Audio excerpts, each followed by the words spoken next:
ಎಲ್ರಿಗೂ ನಮಸ್ಕಾರ.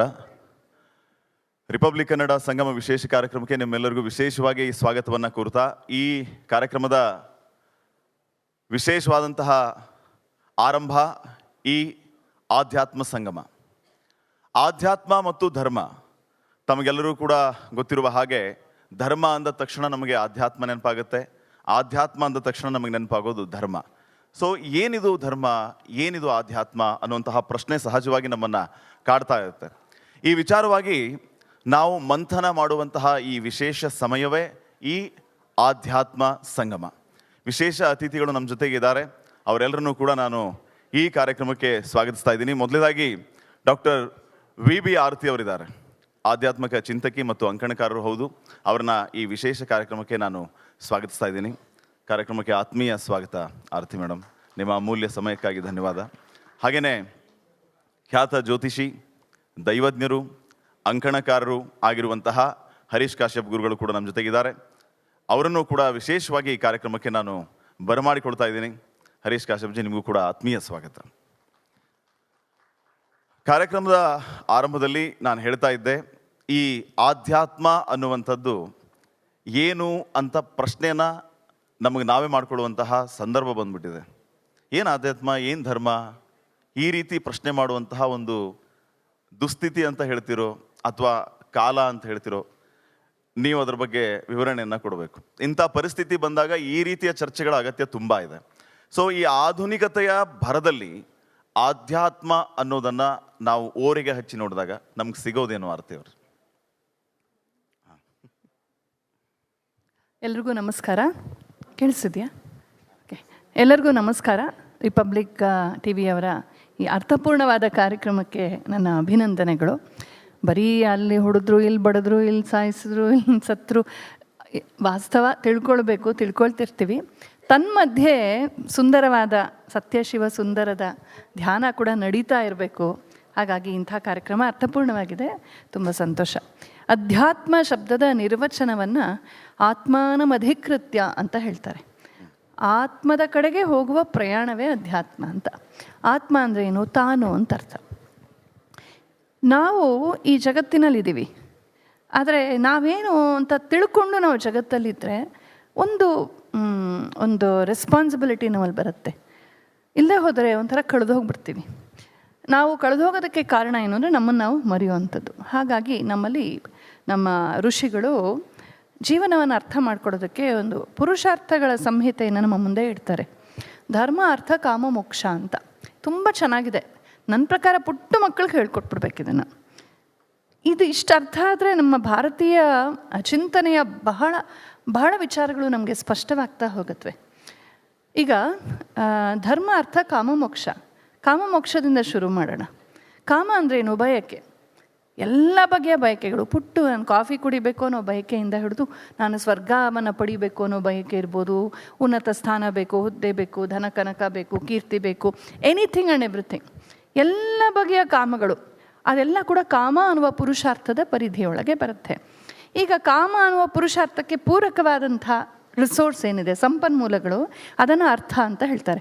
ಏನು, ಕಾಫಿ ಕುಡಿಬೇಕು ಅಂದರೆ ಕಾಫಿ ಪುಡಿ ಬೇಕು, ನೀರು ಬೇಕು, ಹಾಲು ಬೇಕು, ಪಾತ್ರೆ ಬೇಕು, ಒಲೆ ಬೇಕು, ಸ್ಟವ್ ಬೇಕು, ಇದೆ ಎಲ್ಲ ಬೇಕಾಗುತ್ತೆ. ಅಥವಾ ಮಾಡಿಕೊಡೋರು ಬೇಕು. ಹೀಗೆ ಒಂದೊಂದು ಕಾಮಕ್ಕೂ ಪೂರಕವಾದಂಥ ಅರ್ಥ ಸಂಪನ್ಮೂಲಗಳನ್ನು ನಾವು ಜಗತ್ತಲ್ಲಿ ನೋಡ್ತೀವಿ. ಅದು ಮಾನವ ಸಂಪನ್ಮೂಲ ಆಗ್ಬೋದು ಅಥವಾ ದ್ರವ್ಯ ಸಂಪನ್ಮೂಲ ಆಗ್ಬೋದು. ಈ ಅರ್ಥ ಕಾಮಗಳು ನಮ್ಮಲ್ಲಿ ಯಾರೂ ಹೇಳ್ಕೊಡ್ಬೇಕಾಗಿಲ್ಲ. ಹುಟ್ಟಿದ ತಕ್ಷಣ ನಮ್ಮಲ್ಲಿ ಕಾಮ ಬಂದುಬಿಡುತ್ತೆ. ಅರ್ಥವೂ ಸುತ್ತೂ ಇರುತ್ತೆ. ಈಗ ಇದನ್ನು ರೆಗ್ಯುಲೇಟ್ ಮಾಡಬೇಕು. ಕಾಮವೂ ಅತಿಯಾಗಬಾರ್ದು, ಅರ್ಥವನ್ನು ಕೂಡ ಅತಿಯಾಗಿ ದುರ್ಬಳಕೆ ಮಾಡಬಾರ್ದು. ಅದಕ್ಕಾಗಿ ಧರ್ಮ ಅಂತ ಒಂದು ವ್ಯವಸ್ಥೆ. ಧಾರಣಾತ್ ಧರ್ಮ ಇತ್ಯಾಹು ಧರ್ಮೋ ಧಾರಯತಿ ಪ್ರಜಾ ಅಂತ ಮಹಾಭಾರತದ ಮಾತು. ಧಾರಣಾತ್ ಧರ್ಮ ಇತ್ಯಾಹು. ಧರ್ಮ ಅಂದರೆ ಏನು? ಧರ್ಮ ಅಂದರೆ ಒಂದು ಮತ, ಒಂದು ರಿಲಿಜನ್ ಅಲ್ಲ. ಫಸ್ಟ್ ಆಫ್ ಆಲ್ ಈ ಕಚ್ಚಡ ಅಂತ ಹೇಳ್ತೀನಿ, ಬ್ರಿಟಿಷರ್ಸು ತುಂಬ ಹೇಸ್ಟಿಯಾಗಿ, ತುಂಬ ತಪ್ಪಾಗಿ ಹೇಗೋ ನಮ್ಮ ಪಾರಿಭಾಷಿಕ ಪದಗಳನ್ನು ಟ್ರಾನ್ಸ್ಲೇಟ್ ಮಾಡಿ ಇಂಗ್ಲೀಷ್ ಡಿಕ್ಷನರೀಸ್ ಮಾಡಿಬಿಟ್ರು. ಅವರ ಅಭಿಪ್ರಾಯದ ರಿಲಿಜನನ್ನು ನಮ್ಮ ತಲೆ ಮೇಲೆ ಹೇರಿದ್ರು. ನಮ್ಮಲ್ಲಿ ರಿಲಿಜನ್ ಅನ್ನೋ ಅದು ಫಿಟ್ ಆಗೋದೇ ಇಲ್ಲ ನಮಗೆ. One man, one book, one teacher, ಅದು ಫಿಟ್ ಆಗೋದೇ ಇಲ್ಲ ನಮಗೆ. ಮತ ಇದೆ ನಮ್ಮಲ್ಲಿ, ಧರ್ಮ ಇದೆ. ಧರ್ಮ ಅನ್ನೋದು ಸಾರ್ವತ್ರಿಕವಾದದ್ದು. ಇಡೀ ಸಮಾಜವನ್ನು, ವ್ಯಕ್ತಿಯನ್ನು ಮತ್ತು ಸಮಷ್ಟಿಯನ್ನು ಕೂಡ ಹಿಡಿದು ಚೆನ್ನಾಗಿ ಸಮರಸದಲ್ಲಿ ಬಾಳೋದಕ್ಕೆ ಒಂದು ಒದಗುವಂಥ ಸೂತ್ರಕ್ಕೆ ಧರ್ಮ ಅಂತ ಹೇಳ್ತೀವಿ. ಆ ಧರ್ಮವನ್ನು ಪ್ರತಿ ಸಲ ನಾವು ಚಿಂತಿಸಿ ಅರ್ಥ ಮಾಡ್ಕೋಬೇಕು. ಅದನ್ನು ಋತ ಅಂತ ಹೇಳ್ತಾರೆ. ಧ್ಯಾನಿಸಿ ಚಿಂತಿಸಿ ಋತ ಪ್ರಜ್ಞೆಯಿಂದ ಅದನ್ನು ವಾಚಿಕವಾಗಿ ಸತ್ಯವಾಗಿ ಇಂಪ್ಲಿಮೆಂಟೇಷನಲ್ಲಿ ಧರ್ಮವಾಗಿ ತರಬೇಕು ಅಂತ. ಈ ಧರ್ಮವನ್ನು ಏನು ಮಾಡುತ್ತೆ ಧರ್ಮ? ಅರ್ಥಕಾಮಗಳನ್ನು ರೆಗ್ಯುಲೇಟ್ ಮಾಡುತ್ತೆ. ಈಗ ಅತಿಯಾದಾಗ ಕಾಮ ಸಾಕು, ಅದು ಒಳ್ಳೆಯದಲ್ಲ, ಹಿಡ್ಕೋ, ಸಂಯಮಿಸು ಅಂತ ಧರ್ಮ ನಮ್ಗೆ ಹೇಳುತ್ತೆ. ಒಳಗಡೆಯಿಂದ ಋತಪ್ರಜ್ಞೆ ಹೇಳಿದ್ರೆ ಸರಿ. ಕೇಳಲಿಲ್ವಾ ಋತಪ್ರಜ್ಞೆಯ ಮಾತು? ಪ್ರಾಜ್ಞರು ನಮ್ಮನ್ನು ಹಿಡಿತಾರೆ. ಬೇಡ ಮಾಡಬೇಡ, ಪನಿಷ್ಮೆಂಟ್ ಕೊಡ್ತೀನಿ, ಹಿಡಿತಾರೆ. ಸೊ ಸಾಮಾನ್ಯರಿಗೆ ಯಾರಿಗೆ ಋತಪ್ರಜ್ಞೆಯ ಕಡೆಗೆ ಅಷ್ಟು ಗಮನ ಇಲ್ವೋ, ಆತ್ಮ ಸಂಯಮ ಇಲ್ವೋ, ಅವರನ್ನು ಹಿಡಿದಿಡೋದಕ್ಕೆ ಧರ್ಮ ಅನ್ನೋ ವ್ಯವಸ್ಥೆ ಬೇಕಾಗುತ್ತೆ.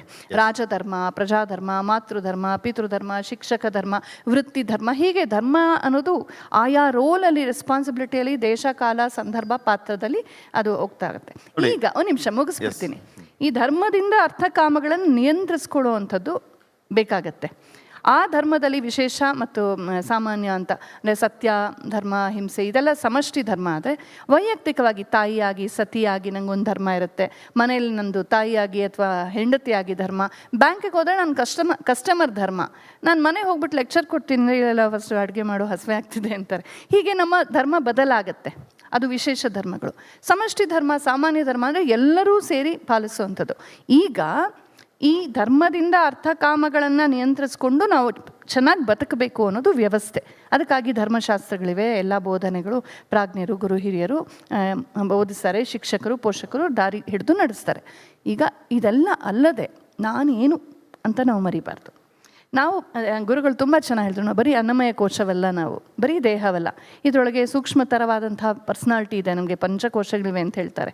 ಆ ಮನಸ್ಸು, ಬುದ್ಧಿ, ಇಂಟೆಲೆಕ್ಟ್ ಏನಿದೆ, ಅಲ್ಲಿ ಒಳಗಡೆ ಹೋಗ್ತಾ ಹೋಗ್ತಾ ಅಟ್ ದ ಕೋರ್ ನಾನೇನಾಗಿದ್ದೀನಿ, ಈ ಪಂಚಕೋಶಗಳ ಒಳಗೆ ಈ ಕೋಶಗಳೆಲ್ಲ ನಮ್ಮ ಆವರಣಗಳಷ್ಟೇ, ಇದರೊಳಗಿನ ಒಳಗೆ ನಾನೇನಾಗಿದ್ದೀನಿ, ನಾನು ಆ ಇಡೀ ಜಗತ್ತನ್ನು ವ್ಯಾಪಿಸಿರುವಂಥ ಸಚ್ಚಿದ್ ಆನಂದ, ಅದರ ಕಿಡಿಯಾಗಿದ್ದೀನಿ. ಆದರೆ ನನಗೆ ಬೋಧೆ ಆಗ್ತಿಲ್ಲ, ನಂಗೆ ಅನುಭವಕ್ಕೆ ಬರ್ತಿಲ್ಲ. ಚರ್ಚೆ ಮಾಡ್ತೀವಿ, ಪುಸ್ತಕ ಓದ್ತೀವಿ, ವ್ಯಾಖ್ಯಾನ ಮಾಡ್ತೀವಿ. ಅನುಭವಕ್ಕೆ ಬರಬೇಕು ಅಂದರೆ ನಾವು ಅಂತರ್ಮುಖವಾಗ್ತಾ ಹೋಗಬೇಕು. ಅಂತರ್ಮುಖವಾಗಿ ಹೋಗಿ ಆ ಒಂದು ಆತ್ಮದ ಬೋಧೆಯನ್ನು ಪಡೆಯೋದನ್ನು ಅಧ್ಯಾತ್ಮ, the journey towards one self ಅಂತ, ಹೀಗೆ ಆತ್ಮಾನಂ ಅಧಿಕೃತ್ಯ ಅಂತ ಹೇಳ್ತಾರಲ್ಲ, ಇದನ್ನ ಮನಸ್ಸಲ್ಲಿ ಇಟ್ಕೊಂಡಾಗ ಏನಾಗತ್ತೆ, ಇದಿಷ್ಟನ್ನು ನಾವು ಗ್ರಹಿಸಿದಾಗ ನಾನು ಡಾಕ್ಟರ್ ಆಗಿರ್ಬೋದು, ಇಂಜಿನಿಯರ್ ಆಗಿರ್ಬೋದು, ಗೃಹಿಣಿ ಆಗಿರ್ಬೋದು, ವಿದ್ಯಾರ್ಥಿ ಆಗಿರ್ಬೋದು, ಸೈನಿಕನಾಗಿರ್ಬೋದು, ಪಾಲಿಟಿಷಿಯನ್ ಆಗಿರ್ಬೋದು, ಈ ಧರ್ಮಾರ್ಥ ಕಾಮಗಳ ಒಂದು ಸ್ವರೂಪ, ಅದನ್ನು ಹೆಂಗೆ ಹ್ಯಾಂಡಲ್ ಮಾಡಬೇಕು, ಹಾಗೂ ಇದರ ಮಧ್ಯದಲ್ಲೂ ನಾನೇನು ಅಂತ ಮರೆಯದೆ ಮಧ್ಯೆ ಕಳಿಸ್ಕೊಂಡು ಬೆಳಗ್ಗೆ ಸಂಧ್ಯಾವನ್ನೇ ಅಂತಲೋ, ಇದು ಅಂತಲೋ, ಪೂಜೆ ಅಂತಲೋ, ಹಬ್ಬ ಹರಿದಿನ ಅಂತಲೋ ಮತ್ತೆ ನಾವು ಈ ಹೊರಗಡೆಯ ಈ ಆವರಣಗಳಿಂದ ಕಳಿಸ್ಕೊಂಡು ಅಂತರ್ಮುಖವಾಗಿ ನಮ್ಮನ್ನು ನಾವು ತಿಳ್ಕೊಳ್ಬೇಕು. ಒಂಥರ ಬ್ಯಾಟ್ರಿ ರಿಫ್ರೆಶ್ ಆದಂಗೆ, ರೀಚಾರ್ಜ್ ಆದಂಗೆ ಮತ್ತೆ ನಾವು ಅಂತರ್ಮುಖವಾಗಿ ಆ ಅಧ್ಯಾತ್ಮದ ಬೋಧೆಯನ್ನು ತಂದುಕೊಂಡು ಮತ್ತೆ ಈ ಜಗತ್ತಿನಲ್ಲಿ ಧರ್ಮದಿಂದ ಬದುಕಬೇಕಾಗತ್ತೆ. ಇದು ಒಂದು ವ್ಯವಸ್ಥೆಯನ್ನು ನಮ್ಮ ಋಷಿಗಳು ಕೊಟ್ಟಿದ್ದಾರೆ. ಆದರೆ ಇವತ್ತು ಅನ್ಯಾಯವಾಗಿ ಅಧ್ಯಾತ್ಮ, ಧರ್ಮ ಎಲ್ಲನೂ ಮೆಸ್ಅಪ್ ಮಾಡಿಕೊಂಡು ಏನೇನೋ ಅರ್ಥೈಸ್ಕೊಂಡು ಒಬ್ಬೊಬ್ಬರು ಒಂದೊಂಥರ ವ್ಯಾಖ್ಯಾನ ಮಾಡಿಕೊಂಡು ತಪ್ಪು ಮಾಡಿದ್ರೆ ನೋಡಿ ನಿಮ್ಮ ಅಧ್ಯಾತ್ಮದವ್ರು ಹೆಂಗೆ ಮಾಡಿದ್ರು.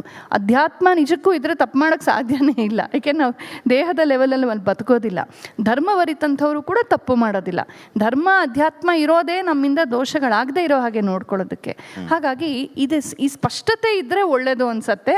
ಇಲ್ಲದಿದ್ರೆ ಏನೋ ವ್ಯಾಖ್ಯಾನಗಳಲ್ಲಿ ಸಿಕ್ಕಾಕೊಂಡು ನಾವು ಕೊನೆಗೆ ಯಾರೋ ಒಬ್ಬರು ತಪ್ಪು ಮಾಡಿದ್ದು ನೋಡಿ ಇಡೀ ಅಧ್ಯಾತ್ಮ ಧರ್ಮ ಪರಂಪರೆಯನ್ನು, ಸಾತ್ವಿಕ ಪರಂಪರೆಯನ್ನು ನಿಂದಿಸೋದು ಇದೆಲ್ಲ ಆಗತ್ತೆ. ಹಾಗಾಗಿ ಈ ಶಬ್ದಗಳ ಸ್ಪಷ್ಟತೆ ಇದ್ದರೆ ಈ